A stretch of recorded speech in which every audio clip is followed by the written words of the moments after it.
are inspired. Yeah, go ahead, continue. So where do you see? So now there's a lot of information. I mean, post-pandemic, we keep hearing about the most countries not want to diversify their supply chain and stuff like that. And there is a huge media that companies may, multinational companies may move out of China.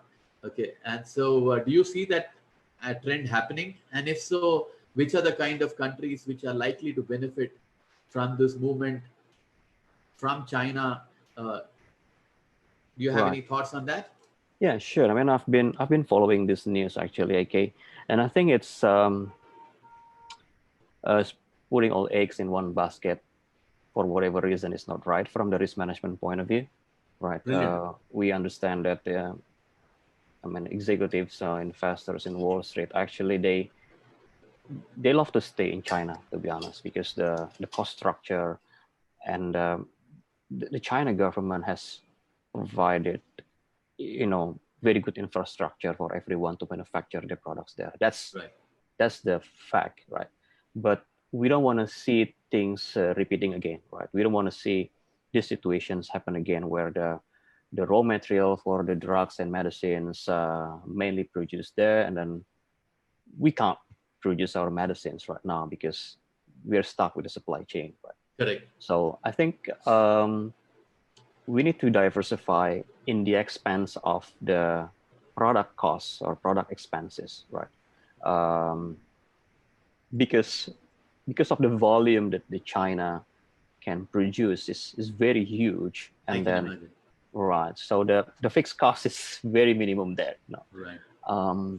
so we heard a couple of countries might benefit from there. India is one of them. Okay. Vietnam for ASEAN. Okay. You Southeast Asia. Right. Southeast Okay. Asian for Okay. ASEAN, and maybe Mexico for the Oh. North American. I heard that they also have prepared to do that. So So do I you see think any companies coming to Indonesia? Because I do recall talking to you sometime back, and you find that a lot of Chinese investors, in Indonesia also. yeah, but it's different. A different game, AK. So China's government and government have been, you know, very close, to be Okay. honest, in the last, I would say, 5 6 years. Uh-huh. It's a political decision. Okay. So you know, the China provide what we call One Belt One Road initiative, Yes, right? we heard about that. Yeah.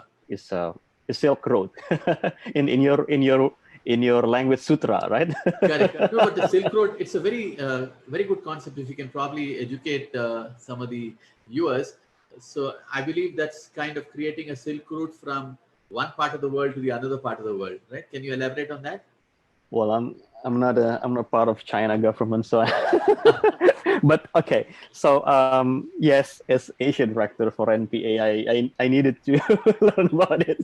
Right, right. So it's initiative from China government to connect supply chain line from Europe, especially from Russia to Australia actually, Okay. and they would like to renew the old ancient Silk Road. That's the idea basically. Right, right, And so countries among these lines they right. can interact, you know, and in order to do that, China government provide a lot of loans, aids, infrastructure assistance to the countries who want to participate with this program. Right. Um, Indonesia is one of the Beneficiaries. yeah beneficiaries. We subscribe to that program, you know. Right. Very So good. so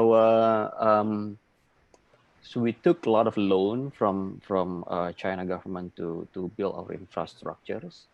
Um, and again, usually as a part of the agreement, a lot of China companies will be participating for our development. So it's, I don't know, it's hundreds thousands of China companies have been coming to Indonesia, Okay. and they help to develop our country. I mean, we need Sure. to appreciate that, and And So what you're trying to tell me is there are two different initiatives. One is China on its own wanting to expand its supply chain capacities and coming into Indonesia.